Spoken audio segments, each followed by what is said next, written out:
Hello, how are you? I'm Gabby. Welcome to another episode of the Happier Life Project, brought to you by the award-winning free mental health and wellness app, My Possible Self. Have you ever asked yourself the question, what am I doing with my life? What's the point? Why am I here?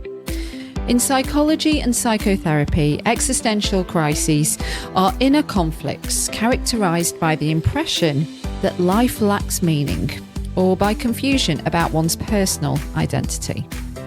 To experience an existential crisis is usually accompanied by anxiety and stress, often to such a degree that they disturb your normal functioning in everyday life and can lead to severe depression.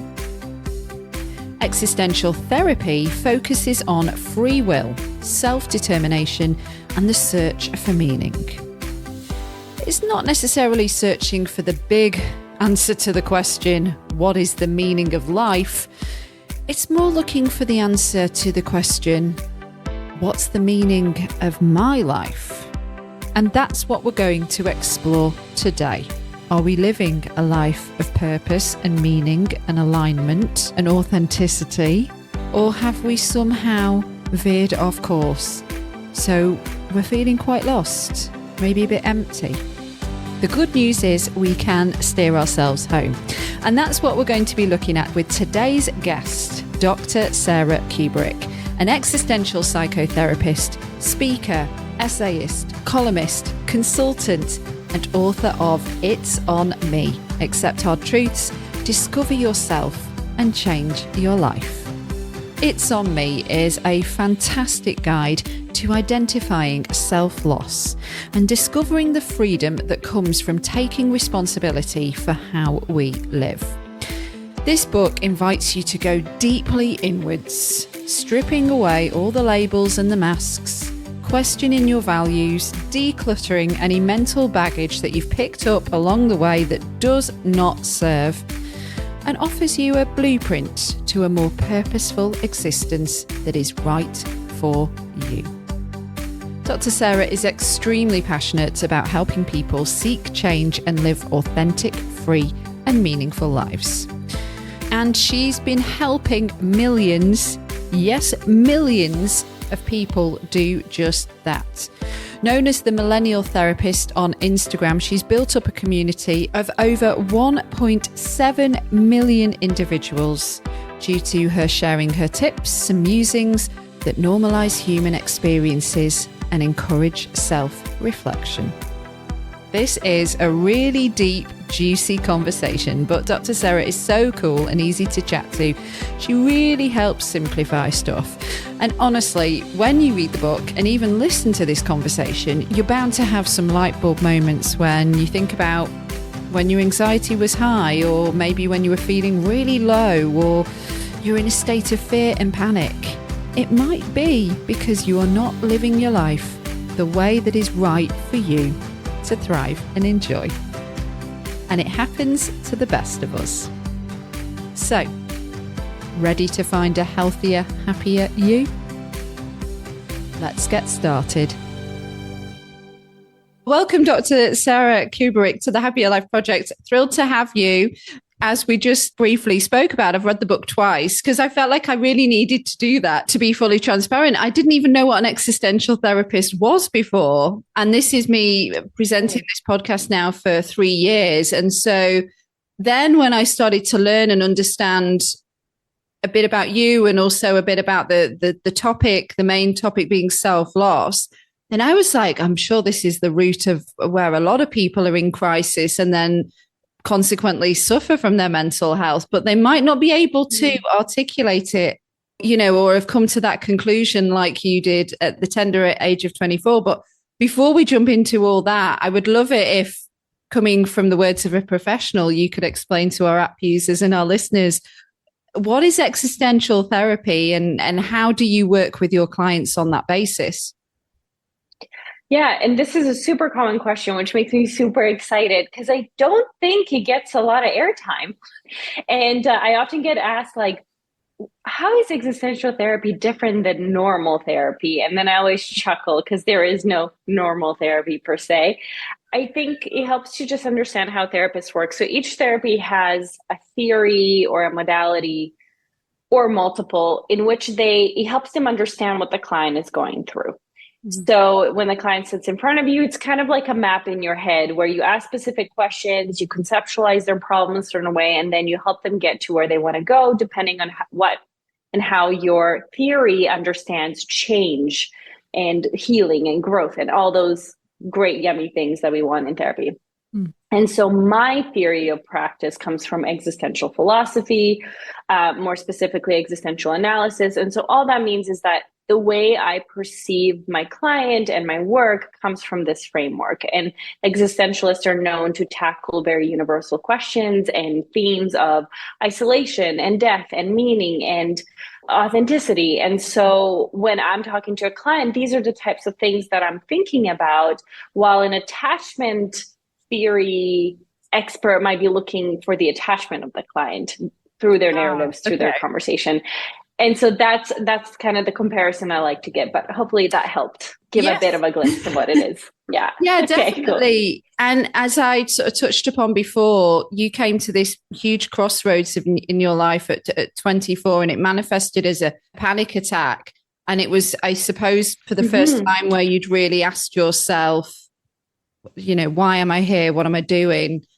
And Yep. then it just basically has sort of paved the way since for you, right? I think a lot of people question that and go, what am I doing with my life? Why are so Mm-hmm. many people struggling, do you think, with this? I think it's inherently human to ask that question because you're alive and you want to know why. I don't think it's Yeah. pathological to want to know why. It's like if you saw a elephant in a room, you'd be like, why is there an elephant in my room? Like, why is it in my backyard? It's like we want to Yeah. understand the purpose of things. And so I think a part of that is just inherent. And I think a lot of people don't ask that question until they experience the pain of not knowing why.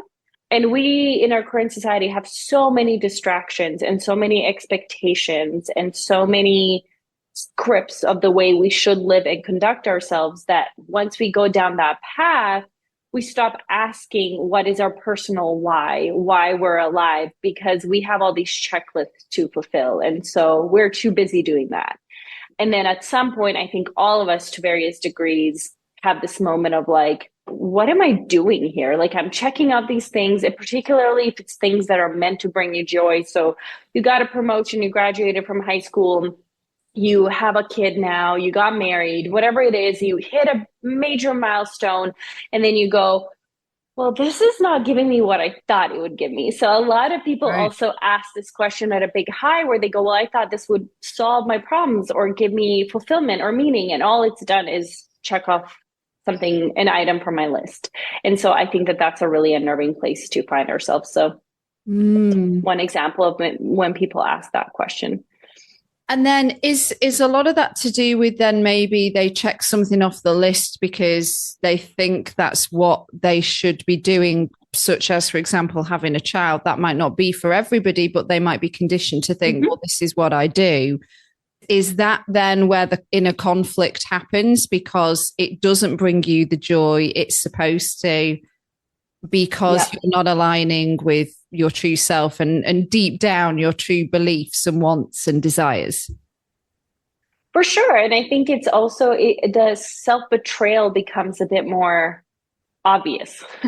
You go, I didn't do this for me and I betrayed myself. I didn't have my own back. I didn't do what I knew was best. And sometimes we don't know what's best. And that's a completely different conversation. But there's a lot of people that are sort of pushed or coerced into certain things that society is telling them they should want. Having a child is really an excellent example where I don't think every woman out there is dying to have a child.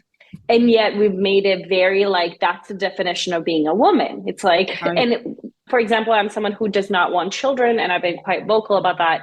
And anytime I say that, people are super surprised. They're like, she's going to change her mind. She must change her mind. What horrible thing has happened to you that you don't want to have a child? Like, it cannot just be a preference, a lack of alignment. There's always a bit of pushback. And that's just one example of how society sometimes makes us think or forces us to believe that we want things that we don't actually want and that are not in alignment with us. And then maybe if we do secretly think, I don't want that, then we think, what's wrong with me? Why don't I want that? Totally. Yeah. Yeah, absolutely. Especially if you're the only one in your friend circle. And now I think it's a little different. I have quite a few girlfriends that feel similarly, but I remember when I became vocal about this at 19 instead of 30s, people were like, what is wrong with you?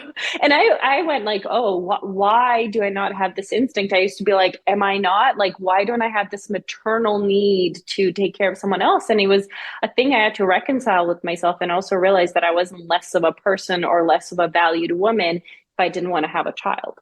Yeah. Or probably when you're very young, people would say, oh, you'll change your mind. You'll change your mind. All the time. Grow up. Yeah. They don't say it as much anymore. Right, right. It's Yeah. just quite interesting how many people sort of in similar lines of work to you, women that I've spoken to that have made the same decision as well, that it's the path isn't for them. And a lot of my yoga teachers as well, they always say like my students and my babies. Yeah, Anyway. totally. So, do you feel as well that a lot of people are kind of sleepwalking through life and it's that sort of, you almost become quite numb. It's the sort of day to day. And this might be, again, this sort of like not living life. I'm being careful using the word authentically because I know from the book you have your own thoughts on that word or the misuse of that word. Yeah, it's that alignment, isn't it, from the true self? Is that as well why sometimes we can almost treat life, just quite monotonously, and it's like it's another day and the days rolled into weeks and months and da. Yeah, it's like what's the chicken the egg kind of dilemma here. I think when we treat life without a sense of agency, as in like, I know exactly I'm going to wake up and then I'm going to shower and then I'm going to have breakfast and I'm going to grab a coffee, then I'm going to walk over to my office and I'm going to do the emails, then I'm going to come home, watch Netflix, have dinner, go to bed. If that is your routine and there's no conscious choice or sense of agency as you're going through it, you are on autopilot and you are sleepwalking through life because there's nothing authentic, I would say, about that. And that's not to say that things you're doing are fully out of alignment, but I just think, again, goes back to my definition of authenticity of like, you're not owning your life. You're not deliberately living your life. And I think there's something really dangerous about being passive, even if there is routine. And I think routine and structure is quite healthy for us. I think it has to be deliberate. It's like choosing your partner every single day. Choosing to have that green smoothie and being like, do I feel like having it? Do I want to have it? Why am I choosing to have this green smoothie? For example, I don't have green smoothies, but I think it's not, yes, of course, it's important what you do, but how you got to that decision, I think is as important as in like actually engaging with your own existence, taking responsibility and understanding that every single thing you do shapes who you become. There's no neutral decision. There's no decision that's irrelevant. Every decision brings you closer to that person or further away. That decision is authentic or it's not. And what authentic means is going to change over time. But I just don't think we always comprehend how much power and how much freedom we have in shaping our life and our relationship to life. And what if we aren't living authentically then? How does that present? I'd imagine by the time you see a client, then they've probably come to a point where they realize something is wrong and that's why they find you and they see you. But like, how can it present to, say, our listeners if any of this is resonating to them? Yeah. Look, I think self-loss is quite an extreme version of inauthenticity, but I feel something that I found was I had a really hard time making decisions. Really, really difficult time, which I also understand can be a symptom of anxiety, but it wasn't for me. It was just that I wasn't sure what was the right thing to do. And I would text every person I knew, sending them a picture of a dress, being like, should I get this? And sending them a picture of a post, should I post this? And I had such a hard time making decisions because what was I making this decision based on? There was, it wasn't, I had no direction. I had no idea who the main character was in the story. So it all felt super arbitrary. And then I didn't want the responsibility of running my own life. So then I was like, how about you make the decision? Then I can at least blame you. I Right. think a lot of us do that, right? It's like really convenient. It's like, I don't want to take the fault. So, if I have a miserable life, fine, but at least it'll be your fault and not mine. That's a really interesting way that you can sometimes see self loss. Patterns in relationships of fully molding and becoming who the other person wants you to be, or not breaking up a relationship because you have no idea who you are and you have no sense of self outside of that relationship. I'm not saying that is self loss to a T, but that can be a manifestation of self loss. And then another one, I'll just use like our body as an example. I used to have so many bruises just because I was like in the gym or whatever, and I had no idea where they came from. And Mm. some of them were quite big. So what that signaled to me was like, at no point was I paying attention to what my body was doing. When I was in pain, I didn't stop to address it. And what that signaled to me was a disconnect with my body. And in my book, I'm pretty adamant about you cannot have a healthy sense of self without including your body. And so that was a really big signal to me in terms of like, okay, I am a stranger to myself. Mm. What would have happened if or do you think, because we're sort of talking hypothetically, but what would have happened if you hadn't have not just come to this realization of like, I don't know who I am anymore, but wanted to do something about it and to find yourself? Um, this is where I'm really grateful for the panic attacks. Never thought I would say that because it didn't really feel like an option. Like I felt like I hit rock bottom. My life was threatened. I didn't want to live that way. And it's like I had to do something. But I don't think that that's an experience everyone has. And I think a lot of people die without living. I Wow. think a lot of people have very unfulfilling and painful existence. And sometimes it's on them and sometimes it's not. Sometimes it is contextual. So we obviously have to honor and differentiate those two contexts. But I do think that what happens is nothing. I think your existence gets reduced, your sense of agency and freedom. You perceive it as non existent. And I don't think that you truly live. Mm. And you also have a really hard time connecting with others. And I think it's a really lonely, lonely experience because who is the other person having a relationship with if you don't actually exist? And so that relationship can only reach a certain level of intimacy or depth or meaning. And a lot of people who are lost also feel incredibly lonely, not just because they don't have themselves, but also because it's so much harder to connect to others. Mm. Yeah, I underlined, what if I die before I have the chance to exist? That was the question you asked yourself. Yeah.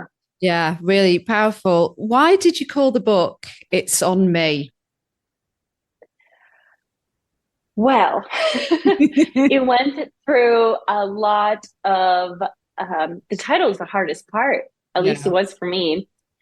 It's a phrase I used a lot in the book, and I didn't really realize it. There were many, many titles prior to this. And one of the reasons is like this is the message itself. It's just in the book so many times. But I wanted to empower people. It wasn't about finger pointing, which I think sometimes that's what it comes off as. And I think that's a reflection of the relationship the person has with their sense of responsibility. But for me, it was just really important to empower the individual to say, it's on you to have the life that you want. You are the only person that can make the necessary changes. And that should be empowering and liberating and also a shit ton of work. And so it's on me was just kind of the summary of that responsibility piece and that empowerment piece. And I think a lot of people go, well, if only my husband would change this, well, if only my boss was Yeah. such and such, then I would have the life that I want. And I think I push back a little bit. Of course, your life would be much better if they did those things, but you also cannot surrender. You still have the freedom. You still have a choice of how you want to relate to your own life. And there are many decisions you're probably making and not even being conscious of that are making you feel this way. And so it's about like, what control do you still have? And it might not be a lot, but what control do you still have? And how can you show up in the world that means something to you? Mm.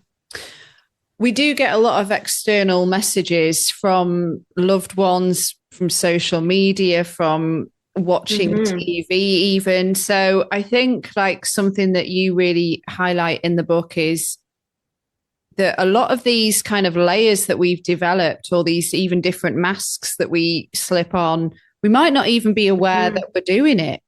Hmm. Yeah. I think we're so used to, all of us want to be loved and belong. And I think that's a very normal thing. And I don't think we should shame each other for that. But I think that we have been conditioned or believe that the only way to achieve those things is to be exactly who others want us to be. Mhm. And then we slip in and out of these personalities, these roles. And that's very confusing when I don't know if you've ever met a person who, with a certain type, like group of friends, they act very differently. And then you see them at work. And this has happened to me, seeing someone in a social context and seeing them at work. Yeah. And it was so incredibly jarring. And that's not because I expect you to be work person across the board, but it's because I couldn't recognize you at all. Like I had one experience where I was like, wow, this person seems like a different human being. If you hid their face and told me there was, I wouldn't have believed you because everything about the vocabulary, the way they express themselves, the things they seem to care about is completely different.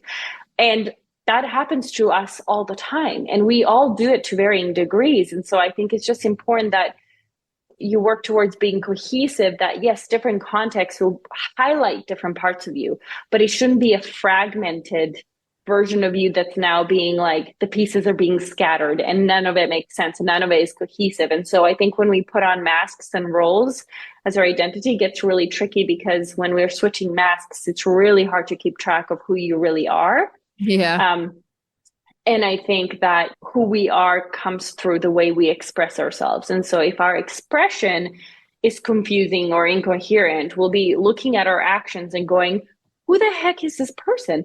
Like, how did I even make that decision? And I personally had many of those experiences where I'd just be like, what the heck? I don't even recognize this girl. And that's what we're trying to stay clear of. Yeah. Yeah. And then in terms of like our mental health, how have you Yeah. seen this be detrimental to our mental health if we're not living authentically and we're too busy being the person that we think others expect us to be? Yeah. I mean, that can manifest in so many ways. I think depression and anxiety are the common ways that our body tries to signal to us that something is not okay. For me, it was definitely, my panic attacks. Mm. It's hard to say chicken or the egg again, but if you're feeling really depressed and you have a hard time expressing yourself, that can impact and make you feel disconnected from who you truly are and can lead to self-loss. And then self-loss and the fact that you feel so disconnected can lead to the depression. So it's really difficult, but I think we need to understand that not knowing who we are has consequences. Mm. And it's not just about hashtag authenticity. It's like you Right. need to know who the main character of this movie is. Otherwise, watching the movie is very confusing. And you need to know how to best support and take care of who you are in your relationships. And again, you cannot do that if you don't understand. It's like trying to use a tool and you don't know what the tool is for or what the tool is. It's really difficult. And so I think we should take it seriously in terms of, I think pretty severe chronic self-loss can lead to a lot of mental health discomfort, if not, more serious issues. Yeah. So then it's on me taking Yes. responsibility, shaping who I want to become. Where to start? Where do we Yeah. start looking into this stuff and questioning this stuff if maybe we haven't done that before? Yeah. So I always look at the self. I think I divided it in the book in like the mind, the body, and the emotion. And I think something I get people to do is ask yourself, like, which of these are you the most or least connected with? So for me, I was the most probably disconnected with my body, then my emotions, then my mental self. And so for me, I think sometimes it's hard to tackle all three at once. So I suggest like think of where the disconnect is the largest and work on that relationship. So if it's your emotional self, work on really identifying emotions, not judging emotions, respecting, validating emotions, and then still making a conscious choice that's not fully driven by the emotion. And I think a lot of it goes back to observation. Think about a first date. You're incredibly attuned. You're laser focused. Everything they do has meaning. Everything, it's like, is their body language towards me? Is it not? They made a joke about this. They liked whatever. They grazed my arm. They didn't graze my arm. Mhm. That's the kind of attention and enthusiasm we need to have when getting to know ourselves. And so, break it into a category, have that enthusiasm, date your emotional self, date your mental self, date your physical self, and really dedicate your time to getting to know that aspect, and then go kind of down the hierarchy. And if you need like a journaling question, one that I really appreciate is like, what did I learn about myself today? Sounds very basic, but it's actually really difficult to do if you didn't pay attention. Mm. It's impossible to do if you didn't pay attention. And so a lot of it is, what did you observe? Did it reinforce a belief that you had about yourself? Did it completely shatter a belief you had about yourself? And the fact that we think that you would run out of things to say after a month is what boggles my mind, because you are perpetually becoming, changing, evolving, complex human being. Even your partner, it would take you, well, forever. I don't think you'll ever fully understand. So the fact that we are like, we know ourselves well enough, there's nothing new I would learn about myself. I always kind of chuckle at that, because this question really forces you to dig deep and keep being open and curious to the person you're becoming. Yeah. You're making me think when you mentioned about the body and being disconnected from the body. I think so many people are, because it doesn't look the way we want it to look. But then this is where, again, getting back to the sort of crux of self-loss and it's on me and everything like this, it's, have we been conditioned by these messages that we should have the body of a Kardashian? And, we're Yeah. disconnected because we don't have access to all the trainers and the cooks and the surgeons and everything else that goes into making that body look the way it does. Mm-hmm. Yeah, then that's actually the self-loss thing, is like, well, we're mourning something we could never have attained. Yeah, absolutely. And I think the issue with looking at the body like that is we're looking at it as a property, as an object that we modify, as something that just serves a purpose that's external. Mm-hmm. And I think there's so many narratives that just make our bodies tools, Yeah. and servants. And I think that's something I try to dispel in my book, of like, your body's not something you just have, your body's also something you are. Like, let that sink in of how serious that is. It's like complimenting a heart surgeon on their good hairstyle after performing a surgery. You'd go like, that is so irrelevant. And that's sometimes how I feel when we talk about our physical appearance, of like, yes, of course, I get it. Like, it would be nice to look a certain way, and the way you think you should look is completely conditioned by society. But I get the desire to do that. But thinking that your entire body's purpose is to look a certain way and to be pleasing to other people, I think is so degrading to what your body truly is. And your body is such a core part of who you are. If you think about it, you would not exist without your body. You couldn't actually engage with the world without it. It is the thing that allows you to exist. And yet we treat it like a prop, like a decoration. And so I think a lot of the work around the body is dismantling our beliefs about what it actually is and what its purpose is. I think that can be really, really helpful, because you're right. If we go, our body's just a tool, our body just is decorative, it needs to look a certain way, and I can't have it look a certain way because I don't have the money, the finances, the surgeons, the cooks, the whatever, that I don't want anything to do with it. It's a Yeah. reminder of my constant failure. I'm disappointed at it. I'm angry at it. I don't want anything to do with it. And then we make the self almost impossible to obtain. But if we realize that the way we look is just such a tiny part of what the body is, then we give it a bigger chance to still connect. And fine, we can be frustrated with the way it looks, but it doesn't mean that we'll be completely disconnected. Yeah.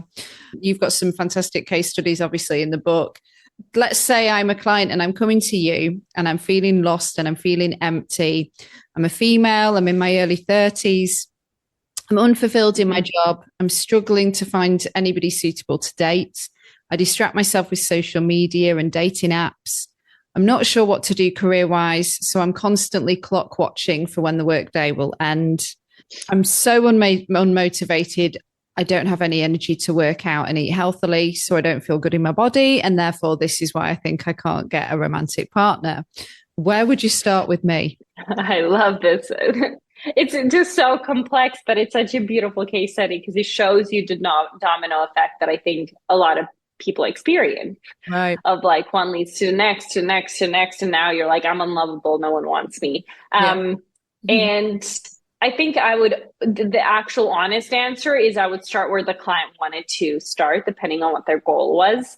But being who I am, I would definitely probe what their relationship to their self is, because is it a manifestation of like, do you not have meaning because you don't know who you are? It's really hard to have meaning for what, for who.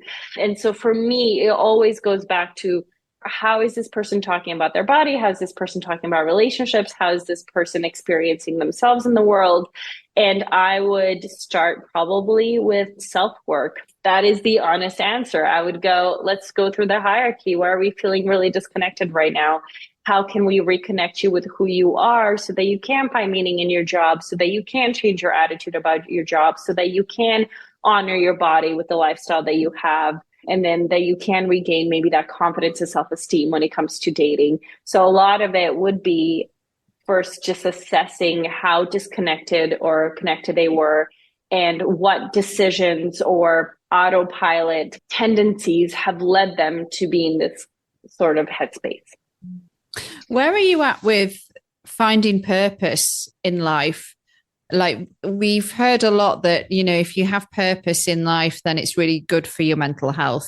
And it can be very detrimental if you just are kind of, you know, meandering through life without purpose.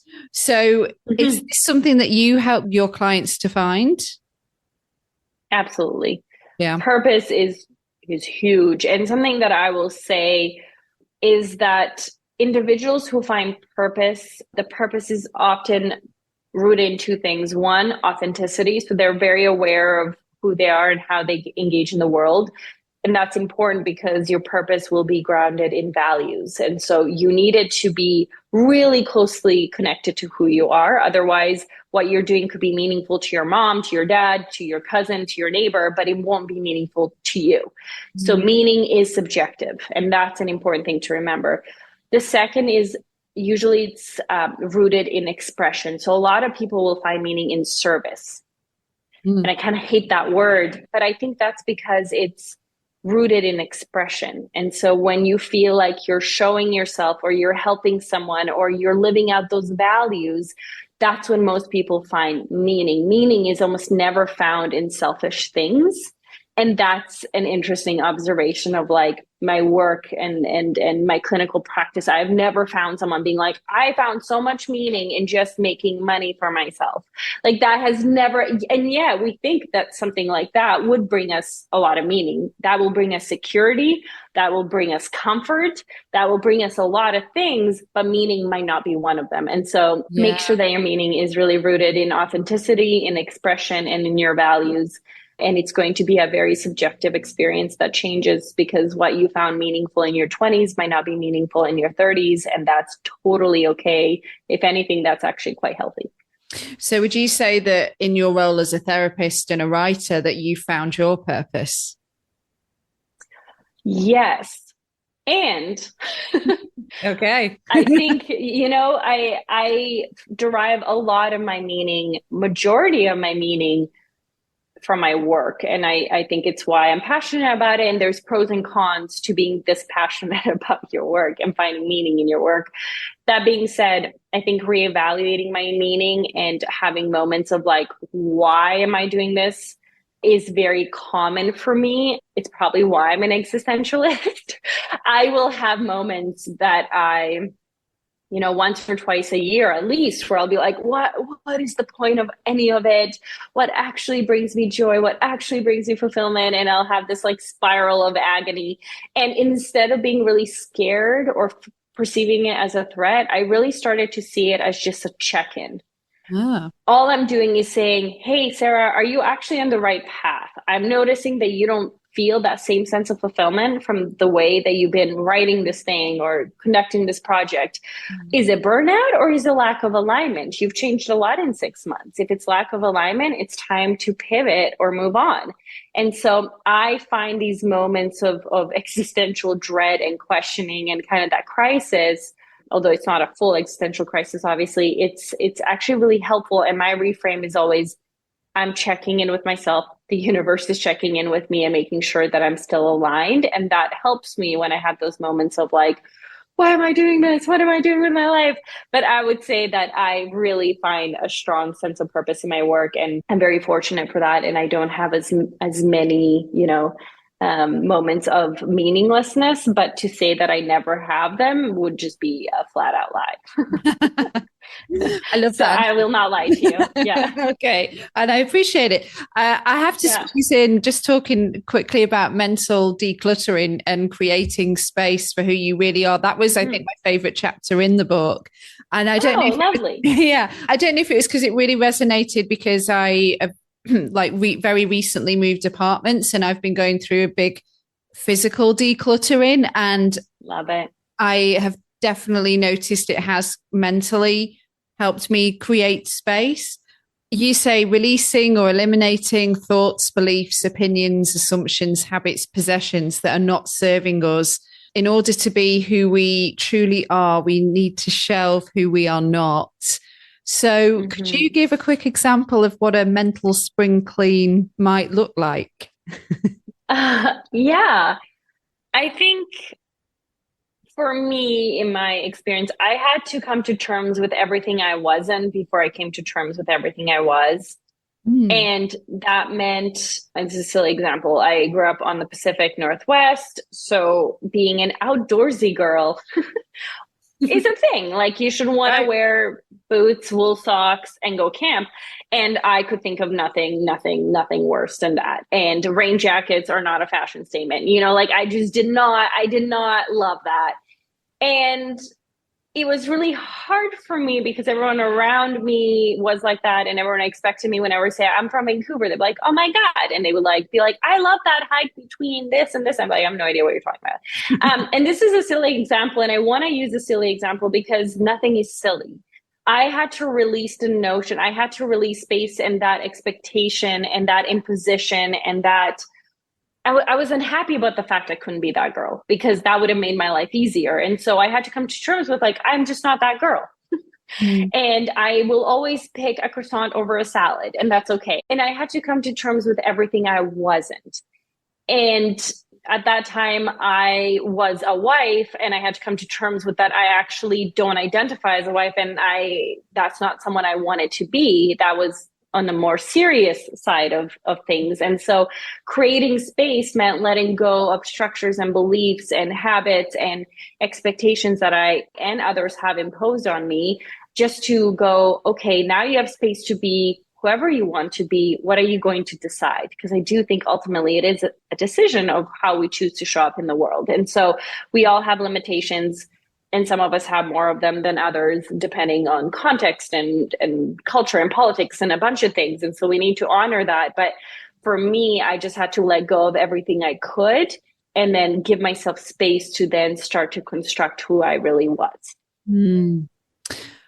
Self-awareness, holding up an unbiased mirror to yourself, meeting yourself. What if you don't like who you see? First of all, normal. Okay. It's so normal. Like, if you looked and you were like, I like everything, I'd be like, amazing. Teach me your ways. I think everyone has something that they do not want to see that they see. So don't be sad, overwhelmed. Don't shame yourself. Don't punish yourself. But without awareness, there's no change. You need to know what's wrong before you can fix it. And, you know, we all have different doses of truth that we can handle. And sometimes it takes us a while to fully see the truth of, you know, who we're presenting. But the really cool thing is that chances are your decisions have led to where you are right now, which means that your decisions can lead you somewhere else. And I think that that's the cool thing about how much power we have. Mm. Before we do our last 5 in 5, the quick fire questions, I've got one more that I want to squeeze in, starting with a quote from Oscar Wilde. Oscar Wilde said, "Be yourself, everybody else is taken." What does it mean to you, Sara, to be yourself? To be myself, I think the who am I question is not just answered verbally. I think it's answered actually by the way that we live our lives. So to be me means to live according to my values and to express myself in the most accurate and authentic way that I can. So to be me right now means so many things at once. It means to be a sister and a friend and a therapist and a writer, and for all of those things to be a cohesive whole. And so to be me is pretty good right now. I'm okay. I'm like that girl when she was 24. I'm fond of her. Amazing. She's someone I recognize. Yeah. I love that. Is it ever too late to steer ourselves home? No, never, ever, ever, ever. It's never too late. And I think that that's a really cool realization, and it's going to feel so good. It's going to be a lot of work. It's not always going to be pleasant, but I think it's going to be super rewarding. And I think it's a journey worth taking regardless of how old you are or how far or distant you feel from yourself. And if you need a little bit of help on that quest, then It's On Me is a great place to start. We do a quick sort of signature sign off at the end of every episode with our guests, and it's the Happier Life Project's last 5 in 5. So it's the same 5 questions I ask every guest. When and where are you at your happiest? Okay, maybe this is the fatigue. In my bed, journaling. That is when I'm at my happiest, probably. Fair. What's your favorite thing to do that nourishes your mental health? Right now, probably spend time with my family. What piece of advice do you now know that you wished somebody would have told you earlier that would have made you a happier person? Ooh. Stop living your life for others. You're going to have to live it. You're going to have to deal with the consequences. So if you're going to bear unpleasant consequences, do it for your own mistakes, for your own joys, for your own stupidity. Like they say that very lovingly. Like then do it because you chose to do something and it was, you know, part of your story rather than just trying to live someone else's. What is the most important one thing that needs to change to make the world a happier place? Oh my gosh, self-awareness. And finally, what is a simple, actionable step we can take when it comes to discovering our true self that will help us on our mission to building a happier life? Ooh, I think we touched on it, but observe, and then act. I think there's so much emphasis on like just the observation, the self-awareness and no action, and that's not going to bear fruit. And just acting without being self-aware is not going to lead you where you want to go. Find that sweet, sweet balance of self-awareness, observation, and then put it into action. And it's okay if you fail. Trial and error. That's what life is. Oh, Sara, you're awesome. Thank you so much. No, so to find and follow you on Instagram, it's millennial.therapist, and you've got literally like nearly 2 million followers. Is it? How the heck did that happen? That must have come before the book because the book's quite new. So correct. I have the best community. I'm super honored. I was like, you know what? I'm going to share how I see the world. And that's going to be obviously informed by my education, my life experience. And let's see who resonates. And luckily for me, lots of people resonated. Well, you definitely have a beautiful way with words. And then for anybody who wants to find your book, I suppose it's available in all the usual places. But if we point to your website, it's www.Sara, spell Sara. Is it a hyphen or is it a minus sign? I'm pretty sure it's a dash. It's a dash. I don't think I'm wrong. Yeah. I'm going to put this in the show notes anyway. And then it's Kuburic, KUBURIC.com. I'm pretty sure it's a dash. Okay. But you know what? Just Google my name, Sara Kuburic. My website will come up. Yeah. Thank you so much for having me. I had so much fun. I loved your questions. They were thoughtful and insightful, and I talked a lot, but I hope something was helpful. I mean, talk about thoughtful and insightful. That's you to a T. So yeah, thank you very much. Really appreciate the time. I'm sure we'll cross paths.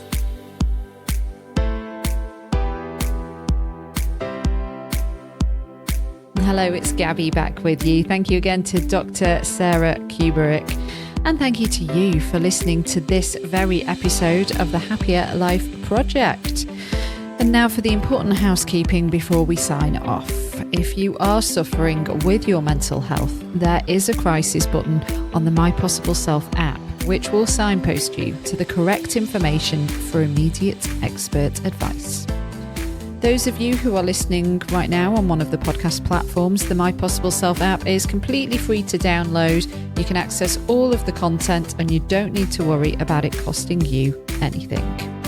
If you are in crisis or you think you may have an emergency, please call your doctor or the emergency services immediately. The views expressed in this podcast are solely those of the interviewer, which is me, and the interviewees.